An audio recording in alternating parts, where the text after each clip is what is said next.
Hi guys, from Kitty Hawk, North Carolina.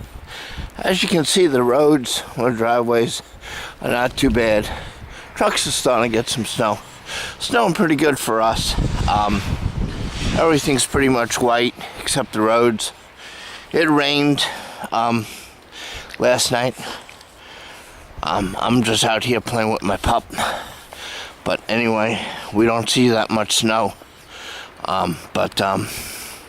Anyway, it started snowing really heavy around 6 this morning, and looks like it's starting to taper off.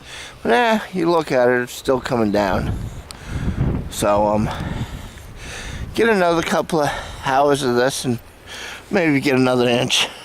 So I think we're only going to get maybe an inch and a half, and that's about it. All right, guys.